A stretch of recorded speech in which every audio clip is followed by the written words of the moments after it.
Crazy about the Netflix series Chimp Crazy? Then you'll want to hear what didn't get into the final cut. The whistleblower who stopped the cruelty, the terrible conditions she saw, and why she had to speak up. Next on the PETA Podcast with Emil Guillermo.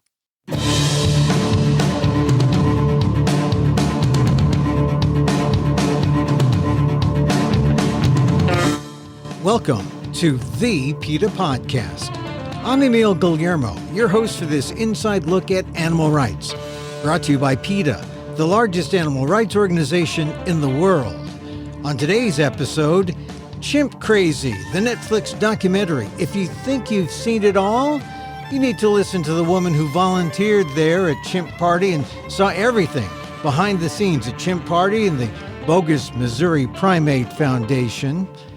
Angela Scott's her name. She was an unpaid volunteer for Connie Casey and saw how the chimps were caged and mistreated, from the way mothers had their babies stripped from them to the violent abusive treatment the chimps endured, and then the personal stories of chimps like Connor, the Hallmark chimp. Whistleblower Angela Scott tells us more about what didn't get into Chimp Crazy on this edition of the PETA Podcast with Emil Guillermo. Angela Scott, thank you for being part of the PETA Podcast. Thank you so much for having me. I'm excited to be here. Apparently, some of your neighbors with big cars are excited too. Yeah. I have to be outside. I apologize, but I have 9 dogs. I foster dogs, and it would be absolutely ridiculous. I have a 100-pound Rottweiler puppy that would just be sitting in my lap if she could right now. Well, that just speaks to the heart of Angela Scott, that you foster 9 dogs. 9, and a hairless cat. And like I said, that just tells the audience right here and now exactly who you are. But tell me more, Angela, about your background. What is your background in terms of animals, especially the chimps? I actually have been around animals from as far back as I can remember. My grandmother was the president of a nonprofit society for a private zoo. And we used to go there with her on the weekends. We actually lived with my grandmother, and she was technically, I guess you would call her a monkey mom. We had a baboon that was in a circus. His name was Billy Bob. We had 2 tigers. So I got my experience with primates at a very young age. And I will never forget the first time I went to the National Zoo and I saw a chimp. It had the same birthday as me. And there was just something very attractive. I immediately fell in love. So I've been around animals for a very long time. I wanted to be a primatologist, and my grandmother suggested that I work in a biomedical research lab, and she did. She worked with dogs at the time, and I was really, really excited. I had no idea what I was getting into, and hindsight's 2020.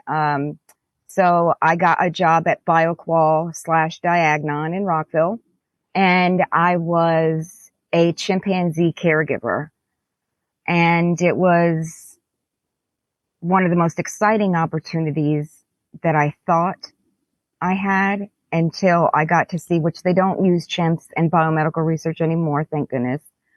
But what I saw was chimpanzees as young as 1 being research subjects for RSV.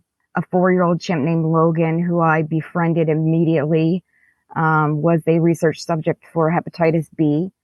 And it was crushing my soul to watch these animals be housed singly with very little enrichment.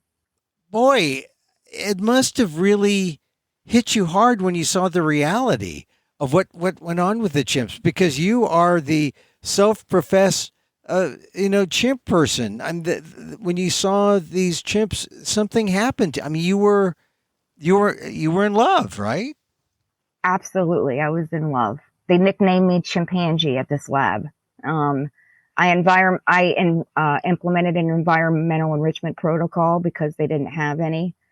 I I missed one day of work the entire duration that I was there. And it was because my sister was dying at the time and she had a doctor's appointment and I had to drive her. And it's funny because my sister actually died of AIDS. And she got an opportunistic infection, and there were rhesus macaques that were in this lab that were being tested on. And she and I had intimate conversations about biomedical research and lab testing. And even though she was dying, she didn't want animals to be tested on either. And it was, I literally wanted to stand out on the street and cry and say, do you know what's happening? I mean, this building was next to a restaurant, a very popular restaurant. It had no windows. You would never know what was going on. And every time I would leave the facility, I would say, nobody knows that there's 500 primates in this facility and horrendous things are happening. And I got to the point where I could barely look at myself in the mirror as a human being. I was distraught. And I got to the point where I was really depressed. And what I did was I started a petition in the lab. And the day after I started my petition, Dr. John Landon, the owner of the facility, who started it because his daughter was dying of cancer and he wanted to find a cure, walked in and said, effective immediately, you're terminated. I believe you're an active member of PETA. Ironically, I didn't even know what the acronym meant back then. I just was shocked and I burst out into tears. I was devastated because I really felt like you can see the souls of these animals. You know, they don't have vocal cords, they can't speak, but emotion transcends language. You see the emptiness, and it was literally, they knew that I loved them, and it was like they were saying, please help me. And it makes me tear up to just think about it. It makes me really sad. And how old were you at the time? 19. So you're a young 1998. Yeah, you're a young 19. You're there, first job. They call you chimpanzee because you love these chimps. You're caring for them, and then you got the sense of reality that what they did to the chimps, and then what they did to you because they suspected that you were too friendly with the chimps. Really, huh? Exactly what they suspected. I mean, people would have conversations. I would say things like, how's your monkey? I heard he was sick. And they would say, oh, he went to the autoclave, which is where they, burn the bodies after or he's a necropsy, which is what they do after they pass away. And so I was devastated. But Logan, I say this on a lot of things. There's a very famous quote by Mark Twain. It's called, the two most important days of your life are the day you're born and the day you find out why. Well, I walked into Logan's cage the second day that I was there, and he leapt into my arms and gave me this maternal hug. And I cried. I was in tears. And I knew from that moment that I wanted to work with chimps. It was very surreal. And so right after I was terminated, I started going online and looking for other places that I could work. I wanted to work in a sanctuary. I didn't want to be in biomedical research anymore. Somebody recommended the Simian Society, and somebody from the Simian Society said, hey, you should reach out to Chimparty. Had no idea what it was. And that's what I did. I emailed Chimparty and I told them my history and what I wanted to do. And I was actually shocked that they responded. Mike Casey responded immediately to my email and said, we'd love to have you. So I packed all my things and drove with my dog out to Missouri. Wow, that's like halfway across the country. You're on the East Coast. You drive to Missouri to be a part of Chimparty, which, for the benefit of people who have not seen Chimp Crazy, Chimparty they rent out chimpanzees to parties? Is that what they? Exactly what they did. They had a voicemail. I can even remember it to this day. And it was Mike saying, Chimparty is not a performing chimp act. It's not a circus. This is an opportunity to get up close and personal with these beautiful great apes. And I thought it was an educational thing, and I was wrong. I saw one party, they put a baby chimp in a bikini, and she was supposed to be the only stripper that they could afford.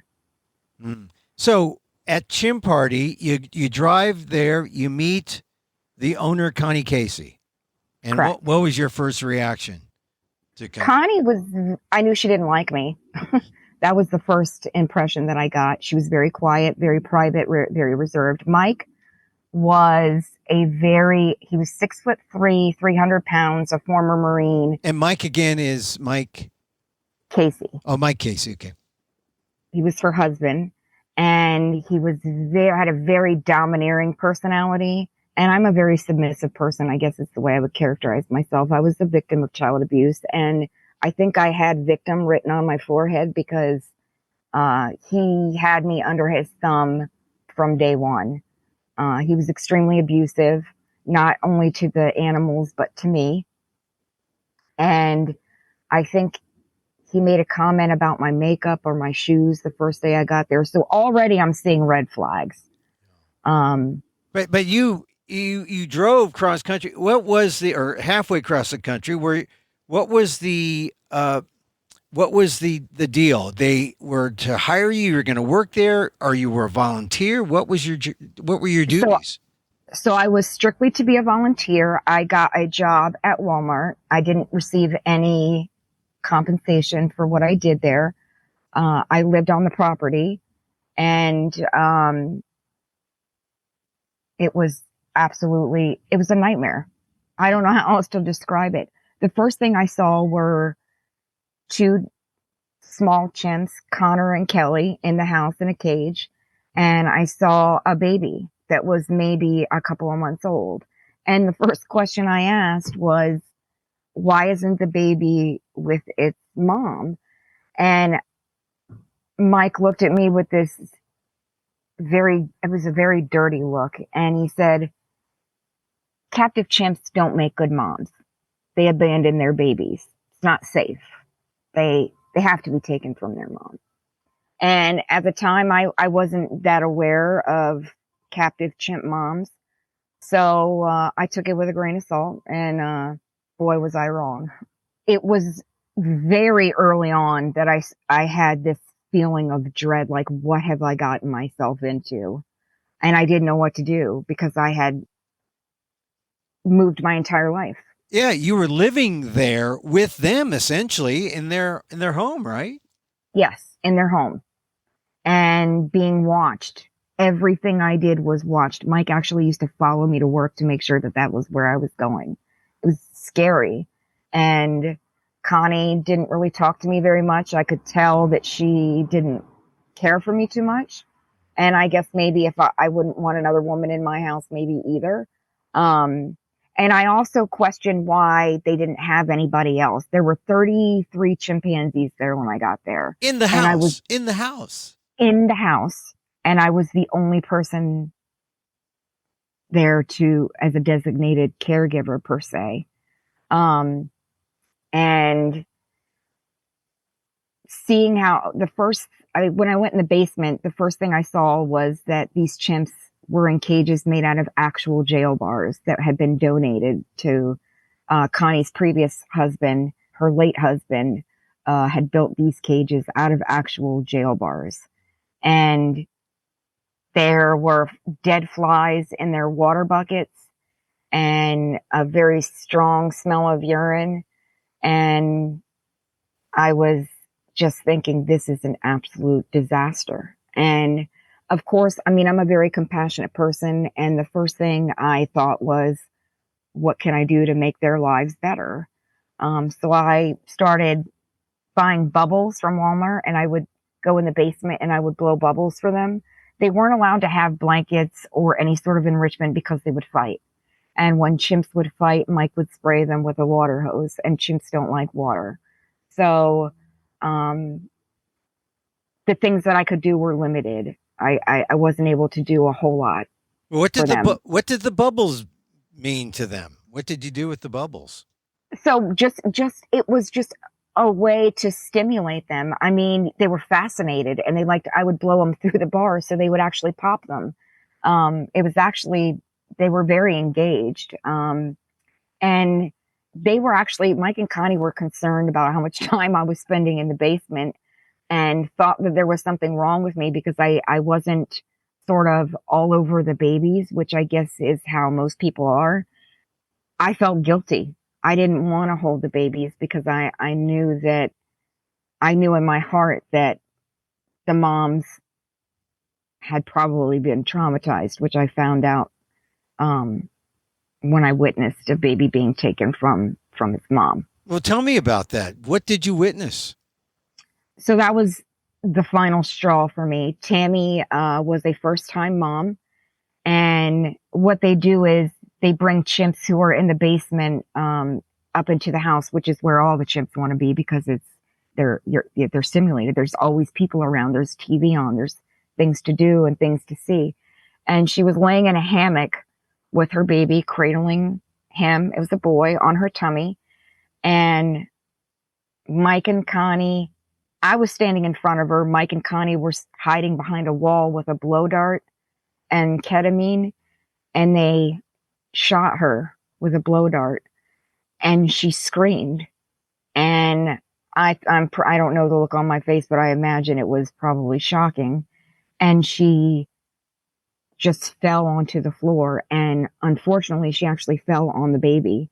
So Mike and Connie rushed over, and baby chimps have this need to hold on to something, so they have to simultaneously, while they're pulling them off, slip a blanket or a stuffed animal into their hand so they have something to hold on to, because if they don't have that security, they scream. And then they drug Tammy's limp body back into the basement, put her in the cage with a blanket that she had been holding her baby with, and they gave her a basket of fruit as a consolation prize. And I was so upset. I didn't want to cry in front of Mike and Connie, so I went down into the basement because I wanted to be there when Tammy woke up. And she was screaming, and she vomited because ketamine is a very strong sedative. She was disoriented, and the very first thing she did was look for her baby. And I remember that she picked up the blanket. She was smelling it. And it was absolutely traumatizing. She was lying in a fetal position on top of a barrel that was in her cage, and she was lethargic and despondent and had just this soulless look in her eyes. And she continued to look for her baby for days. The cages are really small, but she was looking under things, moving things around. She carried the blanket that the baby was in for a long time. If she heard her baby whimpering upstairs, she would get extremely agitated and start to rock. I felt so bad for her. And I actually made the mistake of sort of trying to shove an orange into this gap in the mesh of her cage, and she actually grabbed my hand. I will never forget because I pulled back so hard that I fell. I think that she was taking her anger out on me, which, I don't begrudge her for that. Did she ever see her baby again? Never. He was sold shortly after he was taken, and he was taken at about 3 days. So let me get the process right here. So they actually bred the chimps there, and they gave birth there, and then they sold the babies? Yes. And then baby after baby after baby after baby. And you saw this repeated over and over again. And Gabby, who was the most prolific breeder, her and Gabby and Coco were the most prolific breeding pair, had more than 15 babies. So every other year, she was darted over and over and over and had her infant kidnapped from her. In fact, they decided that Gabby, because she was such a good mom, she deserved to keep one of her babies.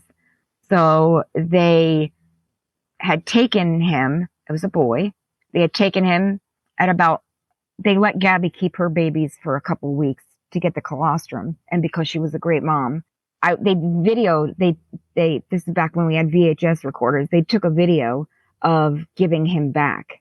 And I watched them wrap the baby in a blanket and put it in this little sort of box and then lift up the cage so she could grab it. And she grabbed it and she flung the blanket off and she started panting, which is what chimps do when they're so happy. And she was just holding him and kissing him, and she was so happy.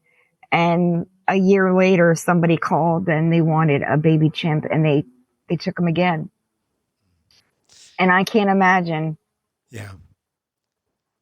You can't imagine. She must have known as soon as they isolated her from the other chimps what was going to happen. This process, the breeding occurs, and then while she's mournful that her baby's taken away, does she get, she doesn't get rented out to parties. What kind of chimps get rented out to the parties? Mostly the babies, huh? They have to be under the age of 7, preferably 6. That's about the time that they reach, they start going through puberty in captivity. It's much later in the wild, maybe 15, 13 when they have their first baby. These chimps were having babies as early as 11. So they can't use older chimps because, of course, of the danger that they pose to the public. Right. So they have to be young. Gabby was, what was as soon as they started breeding her? You said 11 months? Oh, no, she was 11. Tammy was 11 when she had her first baby. Gabby had already been there and was already older when I got there, but she was almost 50, I believe, when she passed away, and had been at Chimparty for over 30 years. Wow. So for 30 years, she experienced being forced to breed and then having her babies ripped away from her over and over and over. And in my opinion, that's tantamount to torture. Yeah. So you witnessed all this. At one point, when did you say you stayed? You stayed and lived with the Caseys, right? Correct. Multiple times. And here's the thing. I felt so guilty. I felt like there was nothing that I could do, but I also felt complicit because I felt like if I'm watching this happen and I'm not doing anything, then I am a part of it. And there's really no other way to see it, at least from my perspective at the time. And taking Tammy's baby was the first time that I left. You actually left a couple of times and then you went back. And you're Correct. All this time you're a volunteer working at Walmart, but then spending most of your time with Chimparty, right? All the time. I didn't do parties until way later. I only did 2. I didn't do parties until 2005, and this was probably 2000. And I kept going back because I missed the chimps. And I felt like I was some sort of light in their life. And I know that sounds, crazy, but they had nothing to look forward to. These chimps are sitting in cages day in and day out with nothing. They didn't even have glass windows when I worked there. They were in dark jail barred cages. Tell me, what was not shown in HBO's Chimp Crazy? We got Chimparty. We got the fact that at some point, there was a lawsuit and the Caseys said, oh, we're going to call this the Missouri Primate Foundation. So I guess you were there when they changed the name to the Missouri Primate Foundation, right? So what happened was Susie, who is Travis's mom, Susie, Coco, and Gabby escaped. Mike was out of town. Connie left the cage unlocked. And they got onto the neighbor's property. And Connie immediately noticed that they had gotten out and tranquilized them. Coco and Gabby, there was a young kid named Jason that lived next door. And there was some interaction. And Jason went into the house and got a shotgun, and that scared Coco and Gabby. And so they jumped into the truck. She had somebody drive a truck to sort of round them up. And Susie was on her way down, and she was sitting at the edge of his driveway with her back turned, playing in the grass. And Connie begged him not to shoot, but he said, that's my trophy. and he shot her in the back with a shotgun. And then she turned around and looked at him like, why? And he shot her in the face and he blew her jaw off. And she was choking on her own blood, and they worked on her for 2 hours. There was an ambulance. It was just crazy. There were so many people there. And usually the chimps are banging and displaying and doing all kinds of things when strangers are on the property, but you could hear a pin drop because they knew that Susie was dying, and they knew that people were there trying to help her. And I had, from the very first day that I got there, I said, why don't you go nonprofit, get a 501c3, and I offered to organize fundraisers for them so that they didn't have to use chimps in commercial work or as entertainment. That was my goal for a long time. And after the Susie incident, Mike and Connie weren't together for much longer after that, maybe a few years. And Connie called me and said, I did it. I went nonprofit. And I was so excited, but nothing changed other than the fact that you couldn't sell baby chimps anymore. She wasn't doing that. She wasn't taking chimps out to parties either. Other than that, nothing else changed. But if she couldn't sell the chimps, what was she doing? She was just housing them? Them. Yeah. And she was preventing it changed the lawsuit somewhat because she was now the Missouri Primate Foundation. What was your role during all this? And when did you decide that enough was enough? She actually went nonprofit in around 2007, so probably 8 years before the lawsuit. But like I said, nothing changed. And in 2015, my mom's been a member of PETA for many years. She's been a vegan for 40 years. Before it was trendy, she was a vegan. And she called me, and I'll never forget, she called me and she said, Angie, PETA's going after Mike and Connie and the chimps. And the first thought I had was, please, God, let me help. And I reached out immediately, and I was put in contact with Brittany. And I said, Brittany, I'm a former volunteer, and I'd like to help. Prior to the enactment of the Endangered Species Act, captive chimps were not endangered and not subject to protection. So when the law changed, PETA actually had something to work with. The problem was, to litigate a case, you have to have evidence, right? So Brittany informed me, first of all, so many of the chimps that I had loved and spent so much time with had died of cancer, of some disease from lack of veterinary care. She had told me that the facility had gone way down, and she was right. She said, look, we haven't been able to get anybody into the facility to document what's going on. And I said, well, I know I can get in. And I called Connie and I said, I want to come visit the chimps. And she said, yes. Now, at this point, how long had it been since you were in touch with Connie? I mean, first of all, when did you leave, and how long a period of time were you away from the Missouri, from Chimparty, aka the Missouri Primate Foundation? So it had been 8 years. Wow, you kind of like really cut yourself off and went on completely. And the only reason I even I wouldn't have gone back if Mike had been there, probably. I did actually call PETA in 2005, and I wanted to go in, but the cameras that they had back then had this big flannel shirt on, and I was just sure that you would be able to see it, and I couldn't do it. But I had wanted to help, and so this was PETA was my lifeline. And I can tell you from day one, PETA was committed to seeing those chimps free. And I saw how much commitment and how invested they were in helping, and I wanted to be a part of that.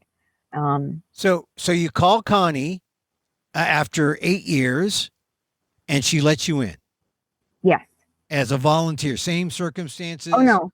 I just said I wanted to visit. Oh, I had a job at the time, and I hadn't been there for, like I said, many years, and I wasn't in a position to go move back to Missouri. So I just said I wanted to visit. And over the years, I had, emailed or called. I actually sent some donations that I had gotten, from doing fundraisers here in Maryland. So she said, sure, you can come, you can visit. And, I was given some glasses that had a camera, and I had my phone, and all I had to do was videotape what I saw. I mean, the evidence was there. Nothing had to be manipulated. It was horrendous.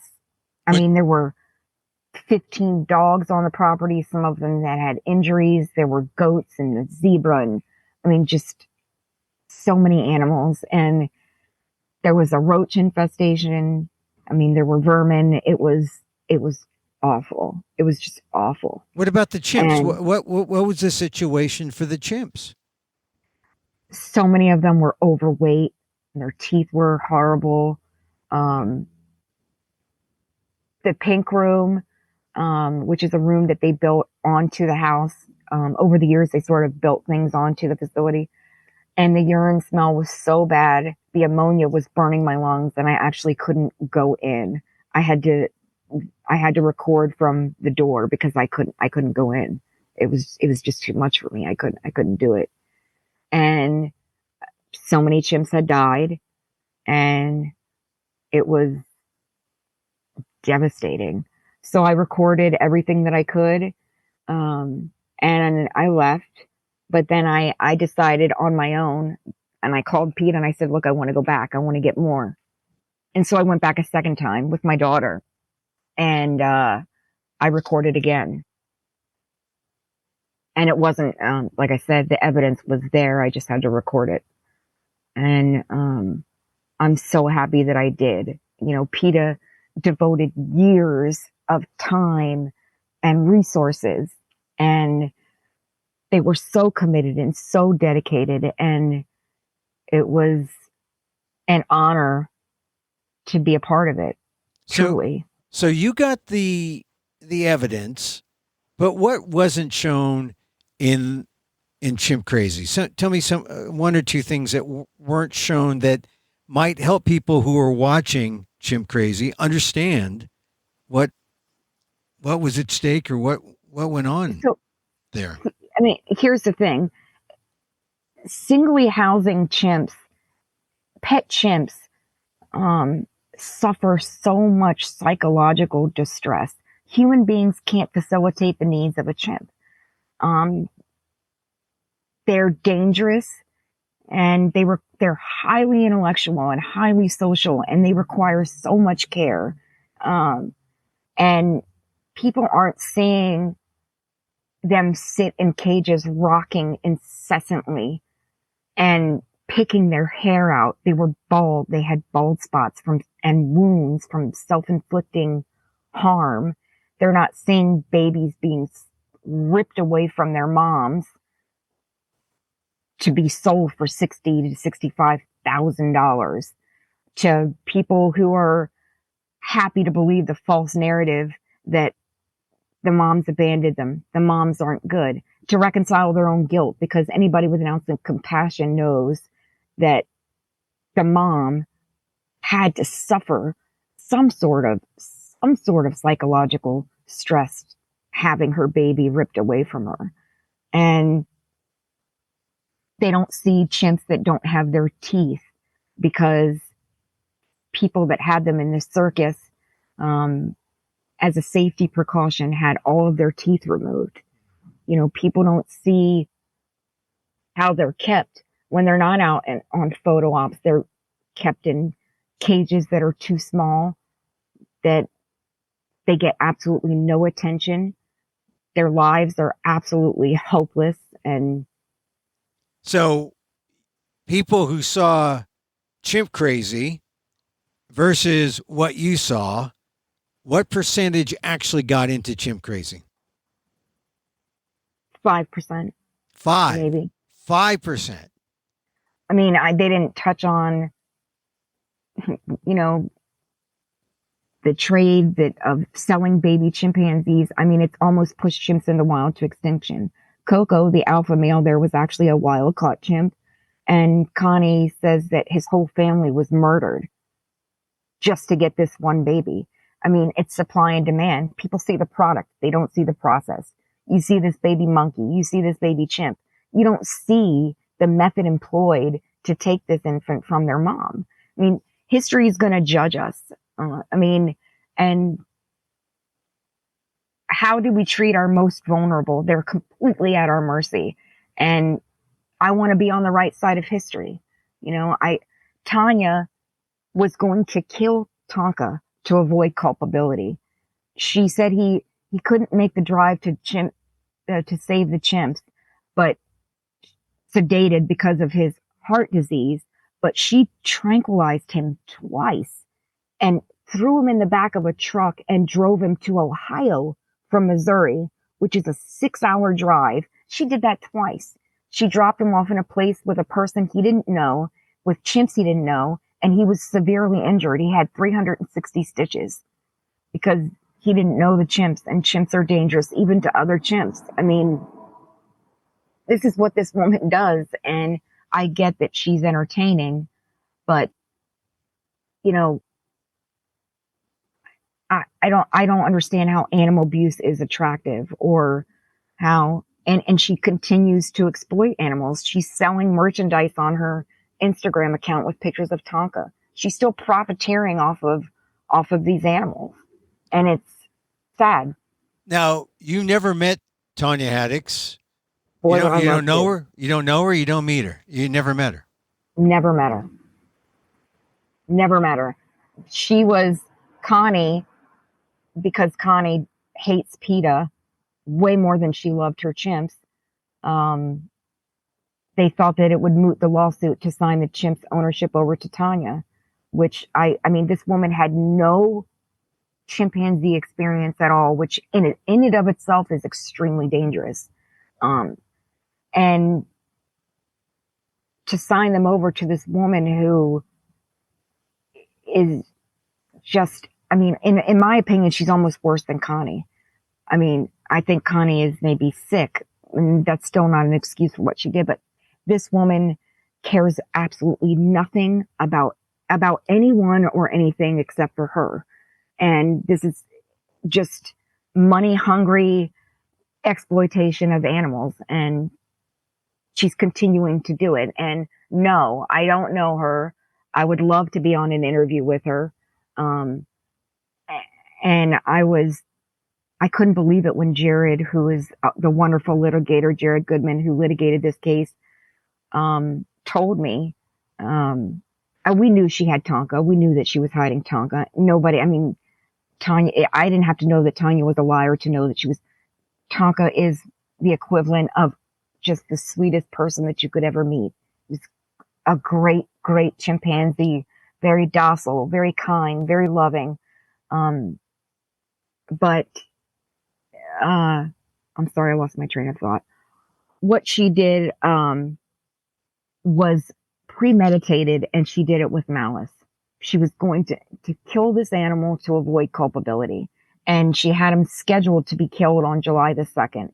And thank goodness this documentarian team came forward and provided PETA with the evidence they needed to get Tonka out of there, because he wouldn't be here now if it weren't for them. And she was going to have him in her basement alone. My theory, and I'm pretty sure about this, the whole reason that she went to Connie's in the first place was because she wanted a baby chimp. I think she was going to get a female, and I think she was going to breed Tonka. That's what I think her goal was. That's what I believe. And I mean, there's this misconception spread by people who exploit these animals, and it's that once they're raised as a human in a human environment, that they can't be successfully integrated back into groups with other chimps, and that's just completely not true. Accredited sanctuaries have successfully integrated chimps back into large family groups because they are proficient in their knowledge of the complexities of chimp society. And people think that raising a wild animal in a human environment is going to somehow remove the wild from them. You can take their teeth out. You can neuter them.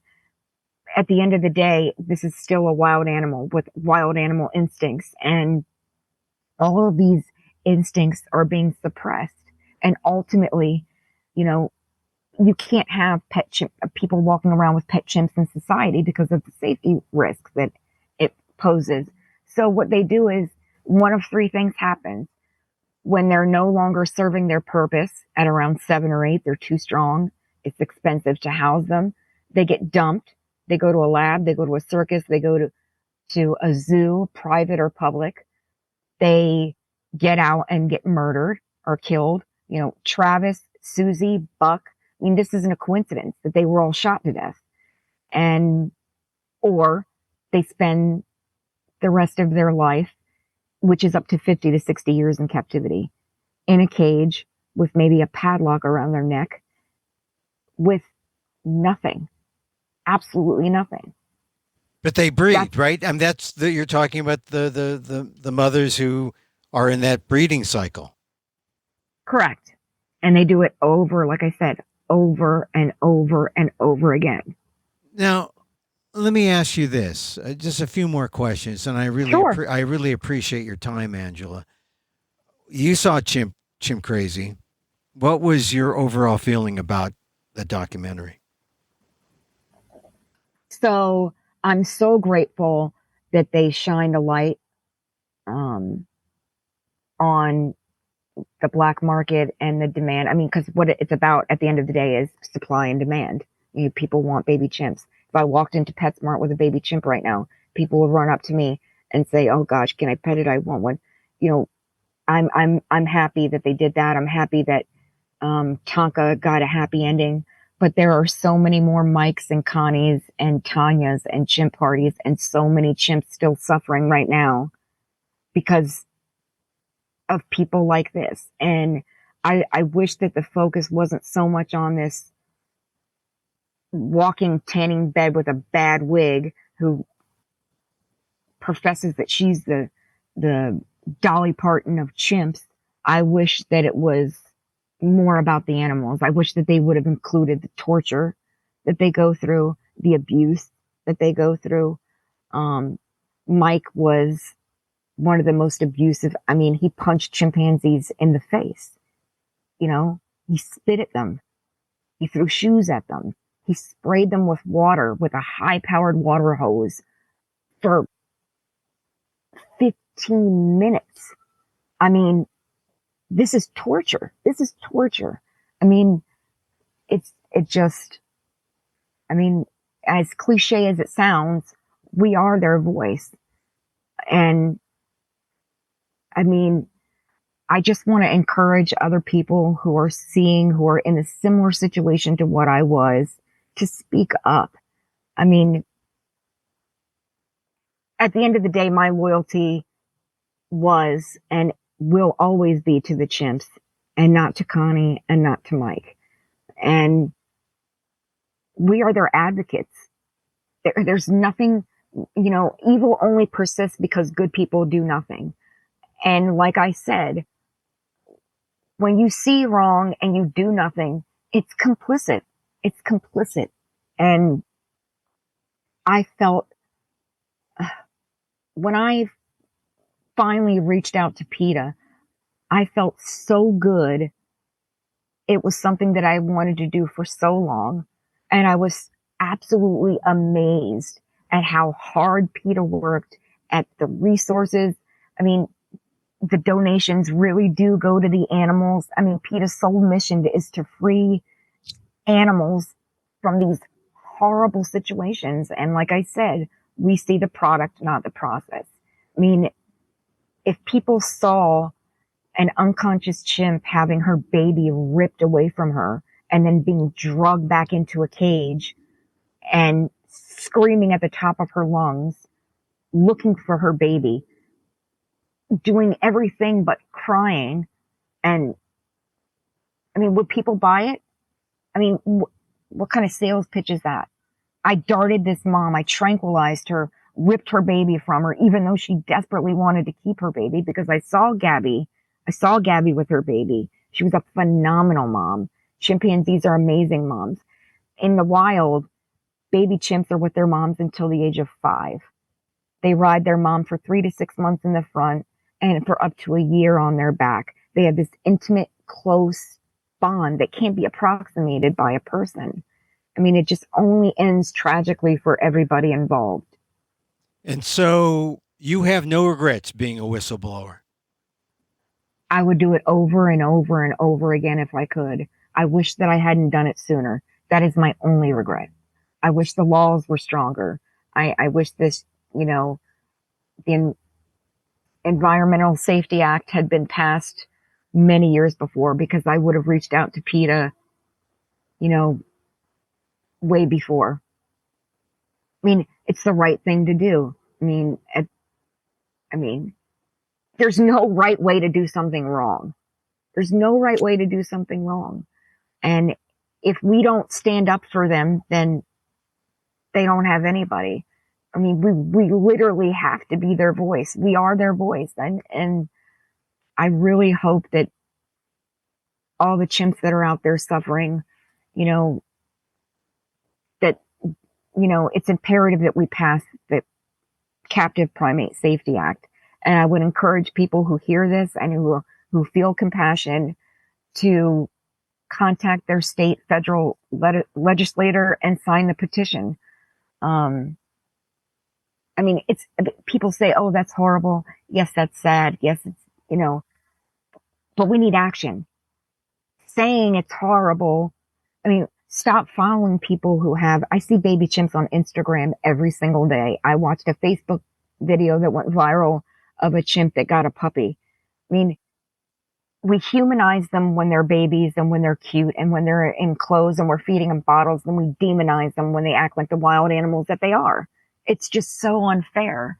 You can take the animal out of the wild. You can't take the wild out of the animal. And it's up to us. I mean, there really is nobody else. And so if people out there are in similar situations, please speak up. Angela, I appreciate your time spending with us here on the PETA podcast. I can tell you get very emotional. Times you seem to be moved to tears just from the memory.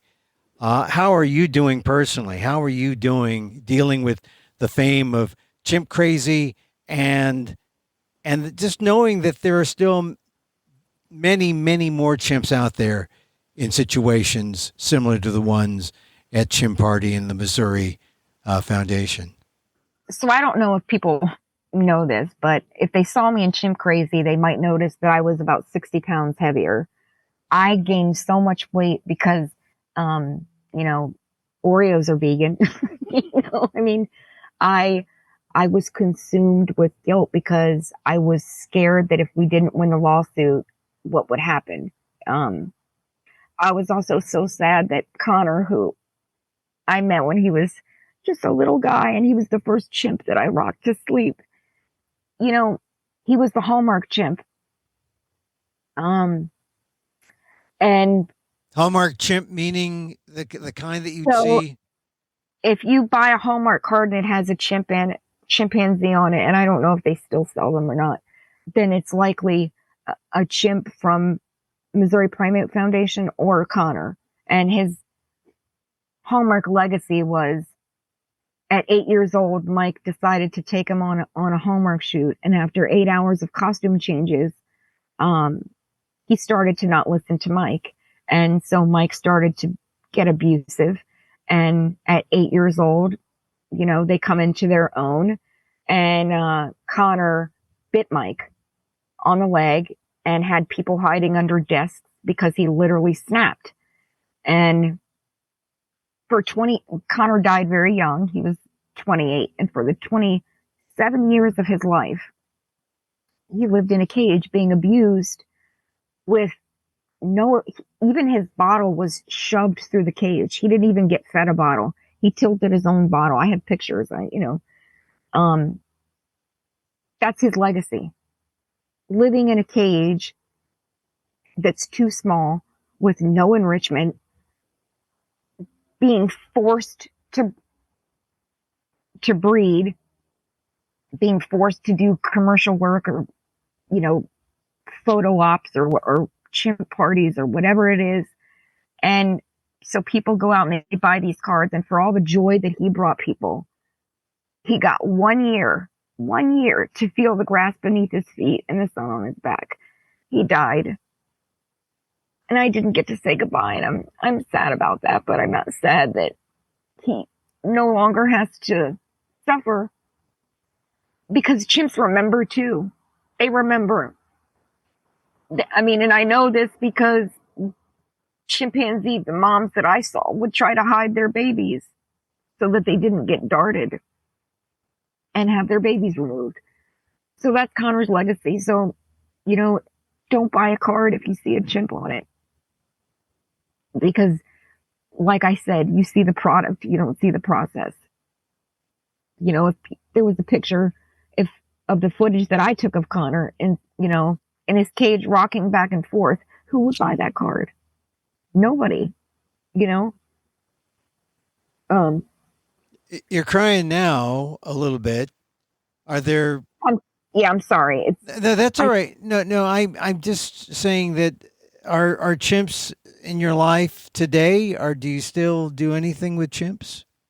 I would love to. I don't think anybody would hire me because they'd be afraid. They would know if they did something wrong that I would do something about it.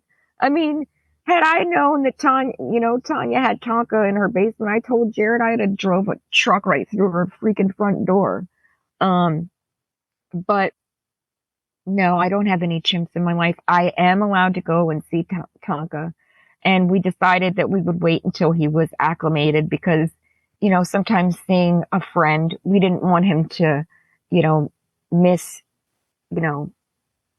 me. We wanted him to be a chimp. And that's what he is. He's on a group with 17 other chimps. He's got friends. I've got video of him grooming. I mean, he's engaging in all these natural behaviors and developing these strong family bonds, and he looks beautiful. His coat is full. And so I do still, I don't think of, fame, I guess, isn't the word that I would use, but, I still remember the reason behind this whole documentary was something tragic. Yeah. It was something terrible. And I'm so happy that I was able to, help people create a documentary about something that's so important. I just wish that it wasn't about, some woman in a wig and false eyelashes that, we're watching her go gamble. I mean, who cares? Who cares?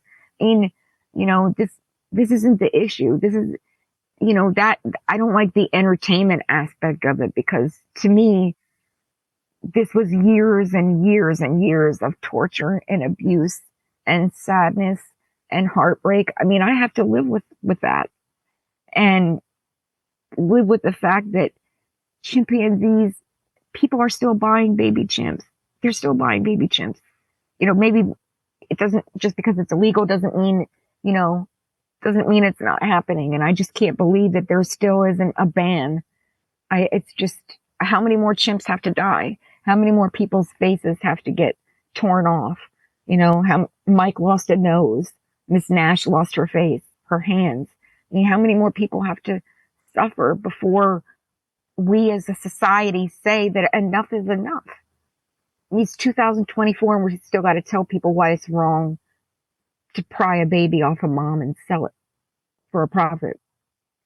And, I had compassion for Connie up until the point that she signed the chimps over to Tonia. And I realized that it wasn't about, Connie's a hoarder, and that's an illness. That's an illness. She was hoarding animals. But money was a component. Mike and Connie are responsible for more than 3/4 of the private chimp population. They sold over 150 chimpanzees in the United States and probably outside of the United States. And some of that was about money. And Mike, who so-called loved the chimps that he got in the divorce, tried to sell them to a roadside zoo for $50,000. Thank goodness Fish and Wildlife intervened and he was arrested. But I saw a quote. He was saying, these chimps are like my family. Well, he couldn't find work, so he sold them for $50,000 to some roadside zoo. Well, that was his intent. Thank goodness they were confiscated. But there's many more chimps and many more basements. And I hope that people will speak up. I really do. Angela Scott, thank you for your time, and thank you for being on the PETA Podcast.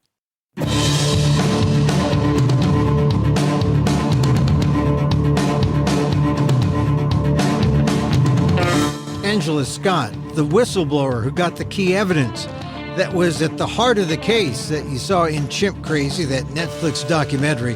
For more on the Chimp Crazy story and how you can stop the abuse at private and roadside zoos, go to PETA.org.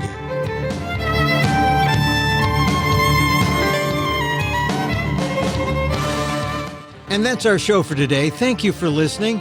Don't forget to send a link to this show to your friends. Tell them you like the PETA Podcast. You can contact us at PETA.org. You can find me on X at Emil Amok. That's EMILAMOK. Or see my vlog at AMOK.com. Or see my work at ALDEF, the Asian American Legal Defense and Education Fund. That's ALDEF, AALDEF.org/blog. And get this podcast on YouTube at Emil Amok 1.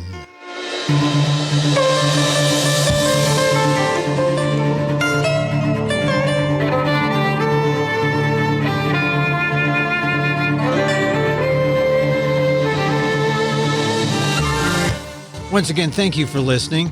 Check out all our episodes on your favorite podcast app or on Apple Podcasts, where you can subscribe to as well as rate and review the show. It helps get the word out about the issues you care about. Our music is provided by Carbon Works. Check them out on YouTube. And join us again next time for more insight into animal rights and the fight for a cruelty-free world on the PETA Podcast. I'm Emil Guillermo.